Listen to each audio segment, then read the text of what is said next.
Qué gusto estar con ustedes nuevamente. Hace rato que no estoy. El mes pasado que me tocaba predicar no estuve, estaba fuera. Así que hace rato que no estoy con ustedes, pero es un placer estar de nuevo aquí, aunque sea en este formato. Ya es cuarto domingo en que tenemos cultos así virtuales. Una cosa a la que nos estamos acostumbrando ahora, pero la palabra del Señor no está en cuarentena. La palabra del Señor y el ministerio sigue desarrollándose, aunque de manera diferente.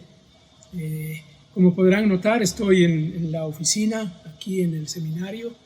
No estoy haciendo la grabación en mi casa porque hay muchos ruidos alrededor, ruidos de perros y de muchas cosas, entonces iba a ser muy ruidoso el ambiente. Estoy aquí en la oficina y como ven estoy en una forma un poco más relajada. Ustedes están relajados, ustedes están en su casa, en la sala de su casa, sentados y probablemente una taza de café ahí a la mano.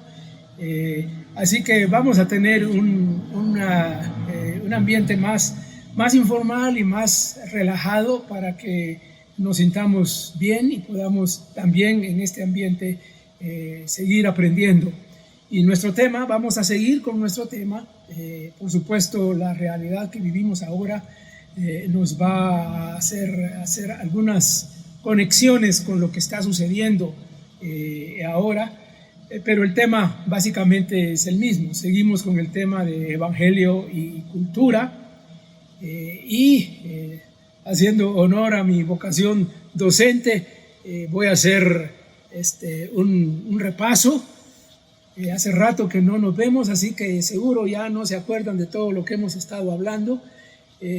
Les he hablado de 4 o 5 acercamientos al tema del Evangelio y la cultura.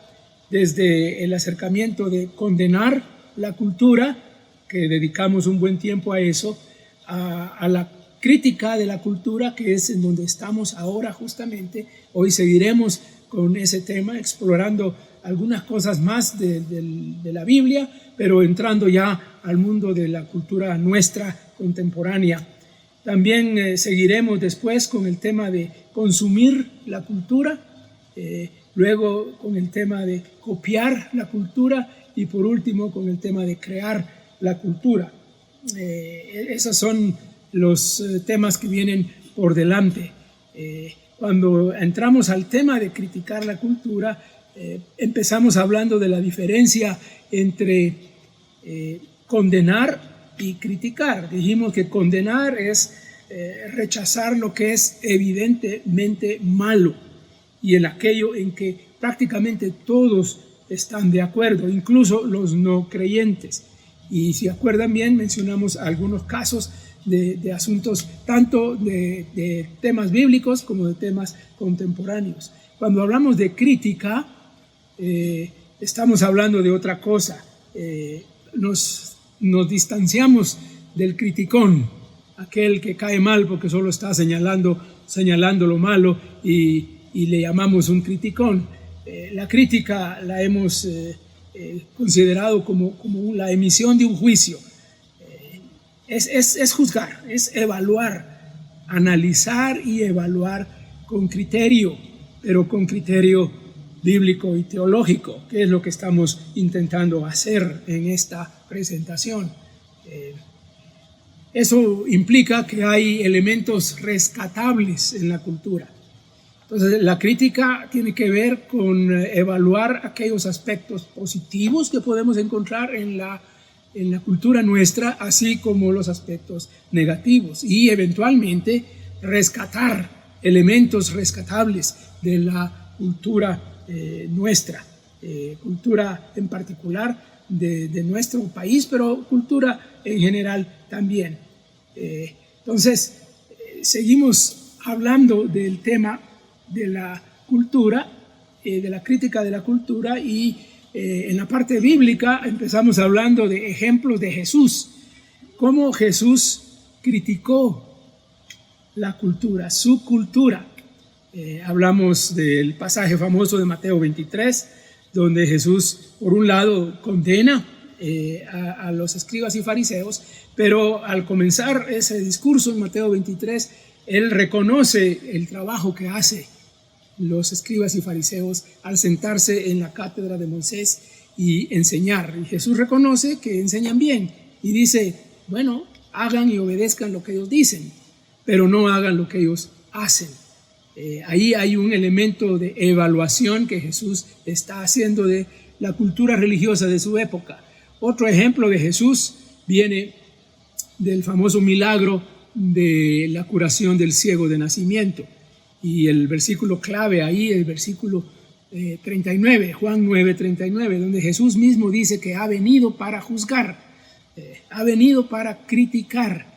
Y en este caso es crítica de una sociedad, de una cultura religiosa más interesada en preservar las normas, en este caso el sábado, que en cuidar a las personas. Y Jesús habla de la ceguera de esa sociedad. Es un ejemplo. Luego vienen ejemplos de las parábolas de Jesús y vimos varias parábolas. La parábola del hijo pródigo, donde Jesús como que pone de cabeza la situación de las relaciones entre los grupos de las personas en aquella época. Recuerdan que los fariseos se pusieron celosos porque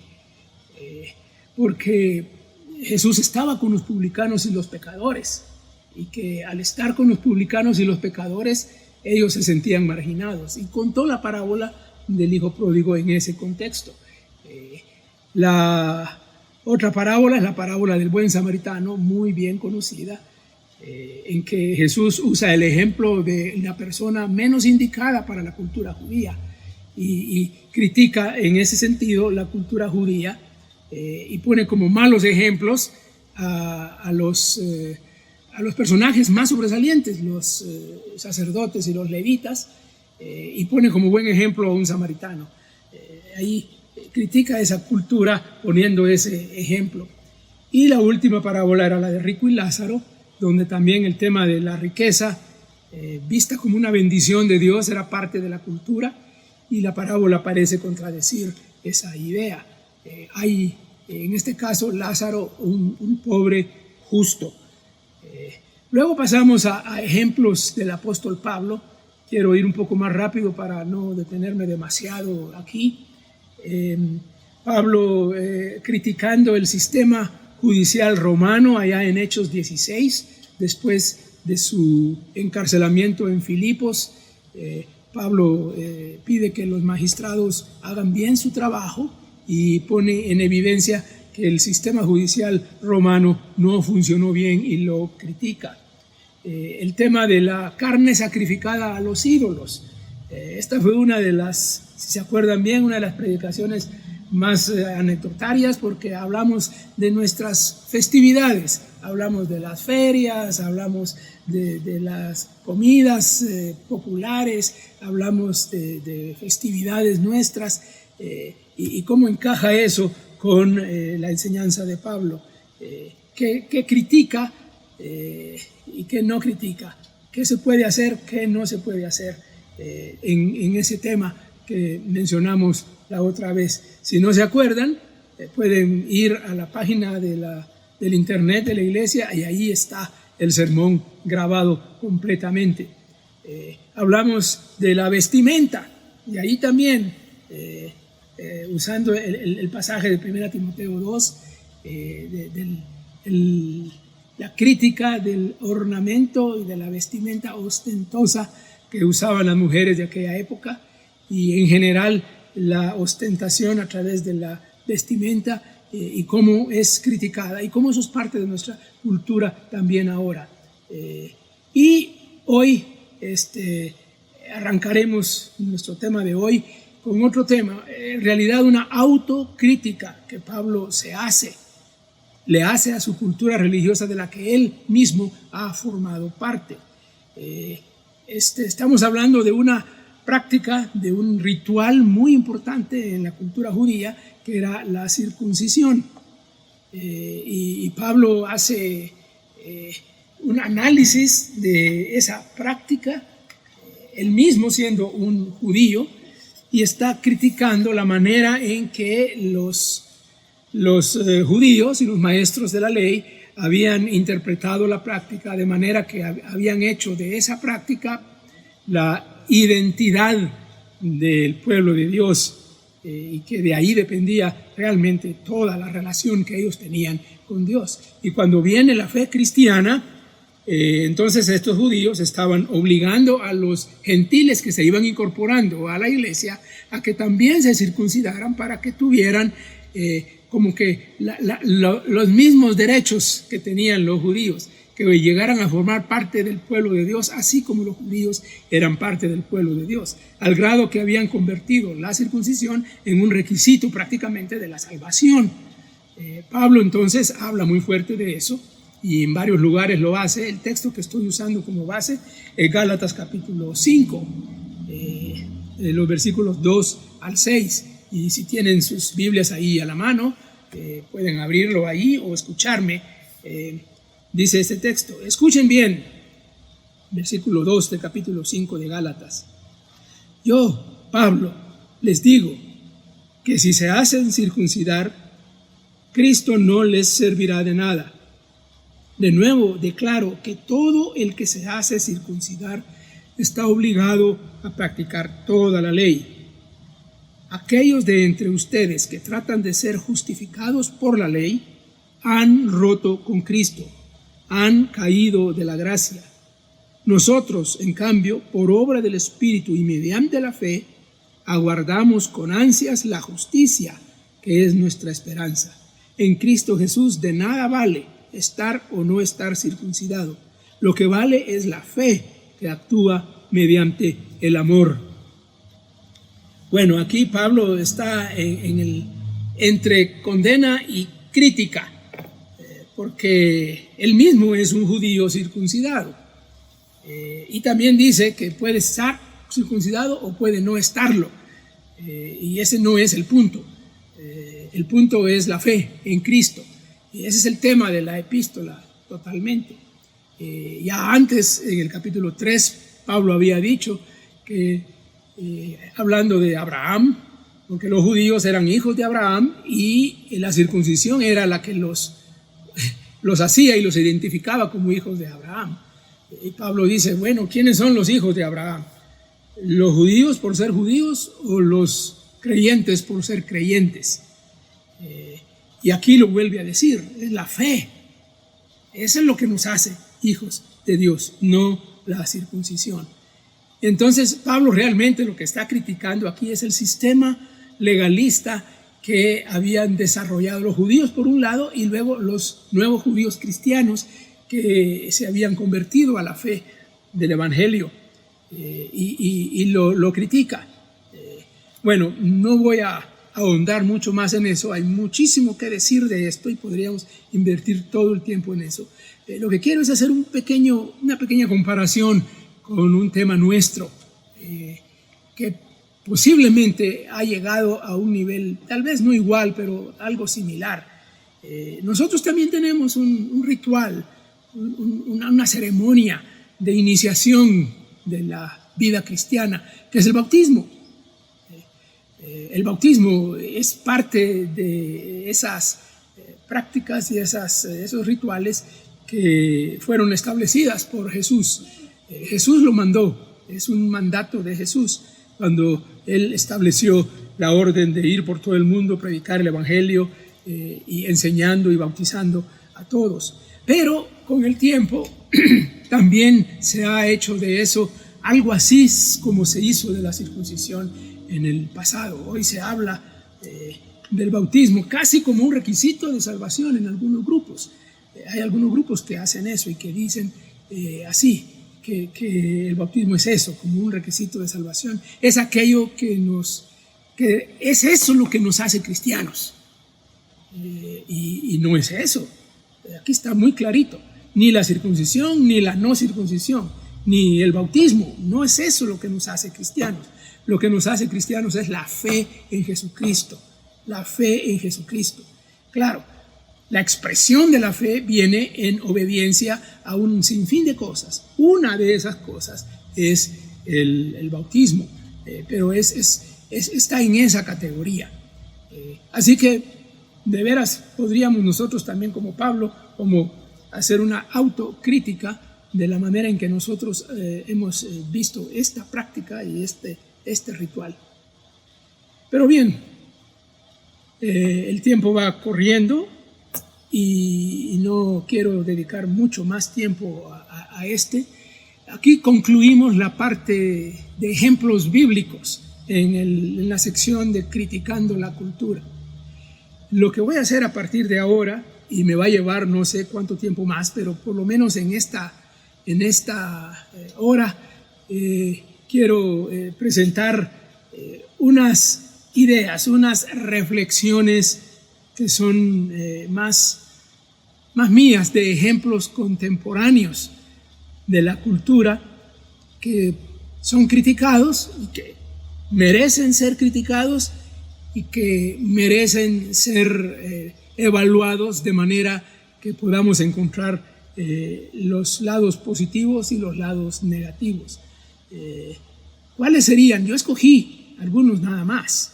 Hay muchos más y de repente puedo agregar otros en el camino, pero escogí algunos aspectos de la cultura contemporánea, quizá, por lo menos desde mi punto de vista, los más influyentes, los más visibles, que están por todos lados.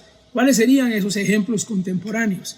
Bueno, vamos a empezar por uno de los más influyentes, el arte. El arte. Bueno, el arte es una cosa muy grande. Decir arte es decir un montón de cosas. Hay muchas cosas que son partes del arte, componentes del arte. Uno puede hablar del arte así en singular como la gran sombrilla que cubre muchas cosas, y puede hablar en plural de artes porque hay varias artes. Tal vez el arte más visible, más audible es lo que tiene que ver con la música, y otros más que vamos a comentar. Y lo que hago aquí es una pregunta así, de esas preguntas medias tramposas. Podemos hablar de arte mundano y arte cristiano. Bueno, de hecho, sí, lo hacemos. Hablamos de arte mundano y hablamos de arte cristiano. Yo recuerdo en mi juventud y en mi adolescencia, cuando se estaban poniendo de moda muchos de los grupos musicales famosos de aquella época, que nosotros los jóvenes los escuchábamos y nos regañaban porque estábamos oyendo música mundana, música del mundo, canciones. Es curioso cómo hasta las palabras que usamos son palabras que ya indican cuál es nuestra manera de pensar en el tema, en el asunto. Por ejemplo, si hablamos de lo cristiano, hablamos de himnos. En nuestro tiempo hablábamos de coritos. Ya entendíamos que estábamos hablando de un mundo cristiano. Pero si decíamos canciones, eso ya era lo mundano. Entonces, oír canciones era lo mundano, o cantar las canciones era lo mundano, y oír himnos y cantar himnos y coritos, eso era lo cristiano. Bueno, ya eso es una crítica, ya estamos evaluando, ya estamos emitiendo un juicio. Pero el arte como arte en sí no es ni mundano ni cristiano. El arte es una herramienta de expresión del ser humano que ha estado presente con el ser humano desde la creación. Forma parte de la naturaleza del ser humano el expresarse por diferentes medios, y esos medios son arte. por medio del dibujo, ese arte primitivo que se encuentra en las cavernas, ¿no? Esos dibujos primitivos, ahí se expresa el arte, por medio del dibujo, por medio de los colores, por medio de la música, por medio de las formas en la arquitectura. Pero si estamos hablando de música, no es que haya notas musicales cristianas y notas musicales mundanas. No hay un do cristiano y un do mundano. El pentagrama es el mismo, las notas son las mismas. La diferencia la hacen las personas y el uso que le da a esa herramienta. Pero el arte en sí es neutral. Son las personas las que lo inclinan para uno o para otro lado. Es igual como los instrumentos. Toda la discusión que ha habido con los instrumentos a lo largo de la historia de la iglesia. Hay instrumentos sagrados e instrumentos mundanos. Los instrumentos son instrumentos. Ellos no toman decisiones. Ellos no aceptan al Señor. Los instrumentos son herramientas que se usan para bien o para mal, pero el instrumento en sí es neutral. Hay las grandes discusiones sobre la introducción del piano, por ejemplo, en las iglesias en el pasado. Fue un escándalo, porque el piano estaba asociado con el mundo de los bares y de las cantinas, y luego resulta que aparece en la iglesia. Así que hubo escándalo. Y ustedes recuerdan también las discusiones con los instrumentos más recientemente, la guitarra. Yo viví esa experiencia en mi juventud. La introducción de la guitarra también trajo esas discusiones. Igual pasa con la batería más recientemente. O en nuestro contexto guatemalteco, la marimba. La marimba todavía la tenemos como mundana, porque ha estado asociada por mucho tiempo con el mundo de las festividades mundanas, de las festividades relacionadas con la cultura más pagana. Pero es un instrumento, es un instrumento. Bueno, ¿qué hacemos? Evaluamos, juzgamos, decimos, ok, el instrumento es válido, el instrumento es correcto, el arte en sí es válida. Si pasamos al mundo de la pintura, por ejemplo, los colores son colores. Los colores no son colores cristianos y colores mundanos. Las formas son formas. La manera en que se usan y el propósito con el que se usan hacen las diferencias. Entonces, podemos perfectamente rescatar el arte como arte, aunque no esté dentro de las iglesias, aunque no esté hecho por creyentes. El arte es arte y merece ser reconocido y rescatado. Cuando vayamos a la siguiente etapa, cuando hablemos de copiar la cultura, vamos a regresar a estos temas. ¿Cómo le hacemos? ¿En qué sentido se vale? ¿En qué sentido no se vale copiar, digamos, arte de fuera de la iglesia? Aquí mi propósito es hacer una evaluación de el arte como arte. Nosotros usamos más la música en nuestras iglesias. Hoy tal vez no hay tanta discusión como ha habido en el pasado, con la introducción de nuevos estilos de música. Se ha hablado de la música sacra, que es asociada o está asociada con los himnos clásicos. Y aquí los mayores que me están viendo van a recordar esos himnos clásicos que ya casi no se cantan y que están como con nostalgia. Aquello sí era más cristiano, aquello sí era de verdad. Y hay razón, es con lo que nos identificamos. Yo me sé de memoria la mayoría de esos himnos antiguos.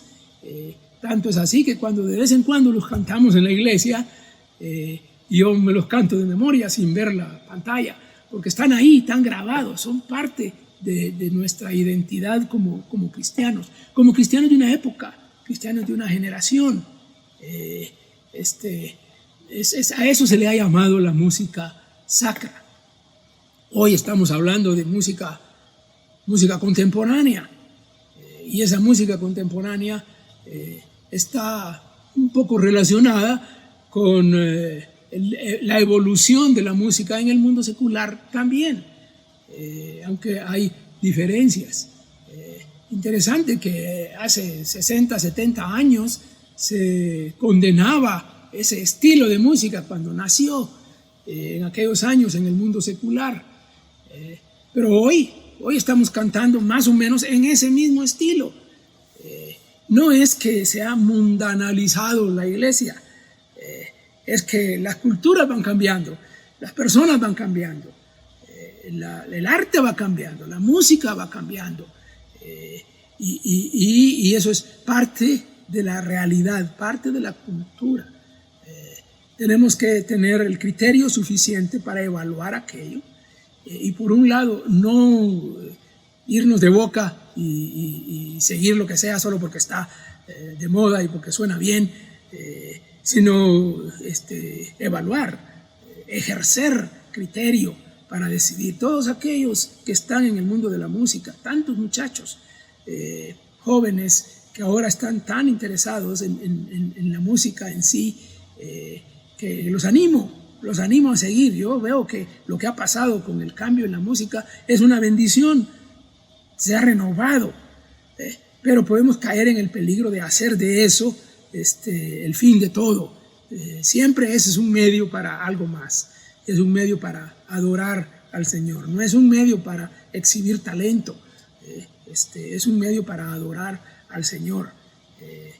Bueno, creo que es suficiente con el arte por ahora, y voy a introducir, y no sé si me dará tiempo, pero el otro elemento que quiero comentar, que también es pero muy influyente en nuestra cultura contemporánea, me refiero al deporte. El deporte es uno de los elementos de la cultura contemporánea más influyentes, que forman parte de algo un poco más grande de lo que voy a hablar después, probablemente en el siguiente sermón, que es el tema del entretenimiento, la cultura del entretenimiento. Pues el deporte forma parte de esa otra gran cultura más grande que es el entretenimiento. Pero veámoslo un poco más, en lo específico. El deporte es un simple pasatiempo, es una disciplina personal, grupal. El deporte se ha convertido en una religión. El deporte es también una herramienta, un instrumento. ¿Cómo debemos ver el deporte en el mundo contemporáneo? En la Biblia hay referencias al deporte. Recuerden que el mundo en que se escribió el Nuevo Testamento era un mundo greco-romano en que el deporte ya formaba parte de esa cultura. Ya existían los Juegos Olímpicos. Habían existido ya desde mucho tiempo antes, y existían ya los Juegos Olímpicos, y hay referencias al deporte. Pablo varias veces usa referencia como conocedor de esa cultura. Él varias veces usó el deporte como una referencia para hasta dar lecciones de la vida cristiana, y uno de los valores del deporte era la disciplina. El disciplinarse para competir bien, para hacer bien el trabajo. El otro era la ética también, hacer la competencia de tal manera que ganemos, pero ganemos bien. También habla, y algunos han usado ese texto para decir que no vale, de poco aprovecha el ejercicio físico, y que es más valioso el ejercicio espiritual. Y algunos dicen, bueno, pues ahí está, entonces no hay que practicarlo. La idea ahí no es desechar el ejercicio, sino es hacer una comparación entre el valor de uno y el valor de otro. Bueno, no vamos a entrar en detalles en el texto bíblico y esas referencias a las que he mencionado. Quiero hablar más que todo del deporte como tal hoy. Y aclaro, cuando dije al principio que estos eran más reflexiones mías, vuelvo a decirlo, son reflexiones mías, son reflexiones que se basan en los principios que hemos estudiado de las Escrituras y lo que Pablo y el Señor Jesús hicieron criticando su cultura. Basado en eso, yo estoy haciéndolo ahora con nuestra cultura, pero son mis reflexiones personales. Es posible que no estén todos de acuerdo conmigo, y de hecho hasta sería bueno que no estuvieran de acuerdo conmigo, porque eso genera un debate sano. Pero el deporte, ¿qué valor tiene? Ya mencioné algo que la Biblia menciona. El deporte como un hobby, como un pasatiempo, practicarlo o mirarlo, bueno, está en la cultura contemporánea. Es el deporte como una disciplina. Hay muchos padres que están ahora inscribiendo a sus hijos pequeños en escuelas de deporte, escuelas de fútbol, escuelas de natación, escuelas de gimnasia, escuelas, en fin, no necesariamente porque quieren que sus hijos se conviertan en estrellas mundiales de ese deporte, sino porque provee una cierta disciplina personal que es valiosa para todo lo que uno hace en la vida. Las rutinas de entrenamiento, los ejercicios, los horarios, el cuidado, la dieta, todas esas son cosas valiosas que el deporte provee. Pero no dejarán mentirme los de mi generación y antes, que en el pasado el deporte se vio como algo malo, se vio como un pecado. Y hay predicadores famosos que se ponían a predicar que el balón, la pelota con la que se jugaba era la cabeza del diablo, y que qué estábamos haciendo nosotros con eso. Y se prohibía en muchos casos. Afortunadamente nuestra iglesia desde mucho tiempo atrás dio apertura para la práctica del deporte de manera más formal y más oficial. Aquellos de mi generación recuerdan muy bien cómo es que incursionamos en el mundo del deporte en la ciudad de Chimaltenango, especialmente con el básquetbol al comienzo y luego con el fútbol también. Y eso marcó una diferencia y creó hasta cierto punto una cultura deportiva en el pueblo que todavía se siente, a lo menos en el lado del básquetbol. Y voy a regresar a eso cuando hablemos del copiar. Perdón. Lamentablemente veo que las generaciones más nuevas, más contemporáneas, ya no tienen el mismo entusiasmo por la práctica del deporte como las generaciones pasadas. Hoy parece que el deporte más popular es el deporte de hacer uso de los dos deditos o estos deditos en un dispositivo digital para jugar ahí. Este es el ejercicio más grande que algunos de nuestros jóvenes están haciendo. Hay que rescatar, es un elemento rescatable de nuestra cultura. ¿Tiene elementos negativos? Por supuesto que los tiene. Y entre las cosas que mencioné al principio, hablé del deporte que se está convirtiendo casi como una especie de religión. Tiene sus catedrales, los grandes estadios, tiene sus ídolos, ¿no? Las estrellas del deporte, tiene sus santuarios, las canchas deportivas, tienen sus fieles seguidores, que son fanáticos, se les llama fanáticos en un sentido positivo y en un sentido negativo también. Prácticamente son como idólatras de una nueva religión. En lugares como Europa, por ejemplo, el día domingo, a la hora del culto, hay más gente reunida en los estadios que en las iglesias, en cualquier iglesia. Mucha más gente. Ahí están. Se ha convertido en una religión. Es ya un rival de Dios. Ya llegó ahí.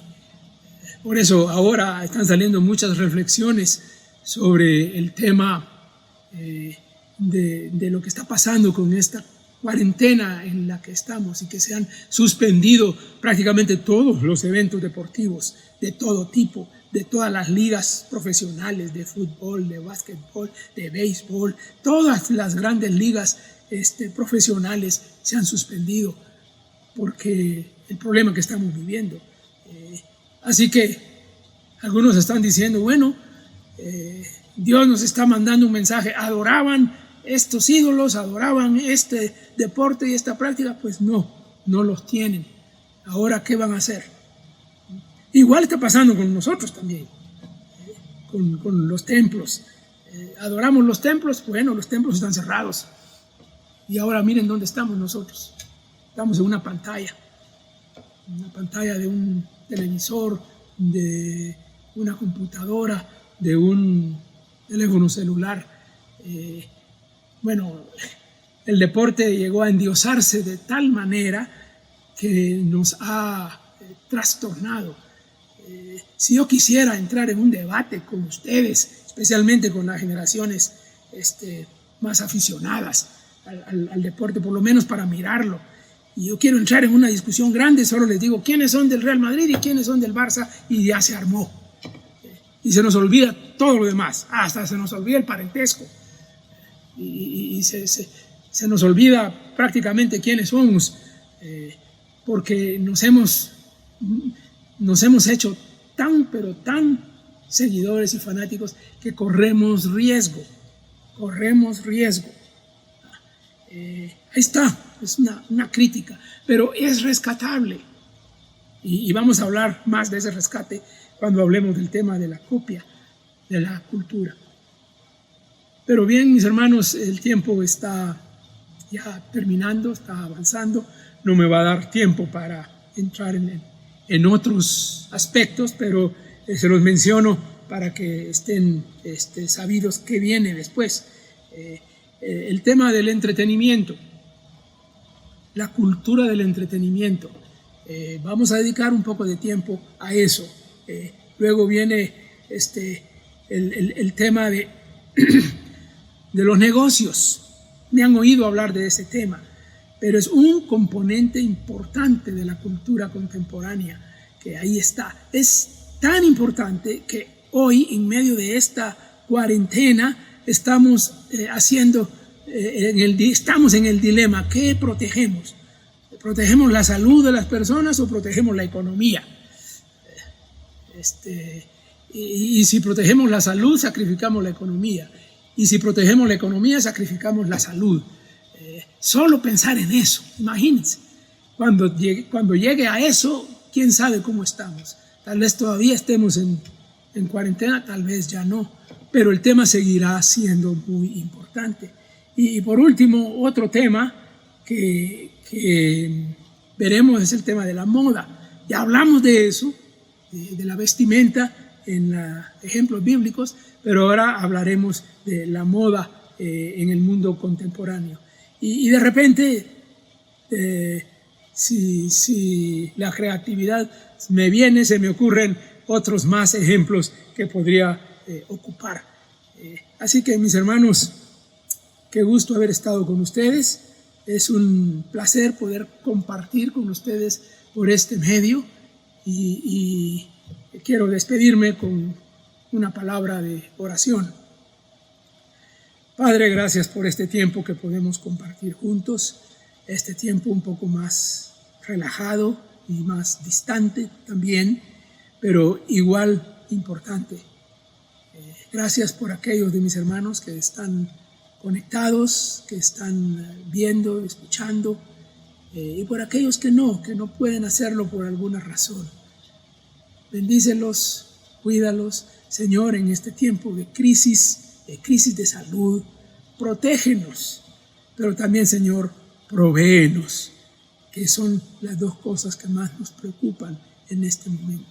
Y que estas lecciones aprendidas de estos elementos de la cultura nos ayuden a evaluar bien, a rescatar aquello que es rescatable y a tener cuidado con aquello que no lo es.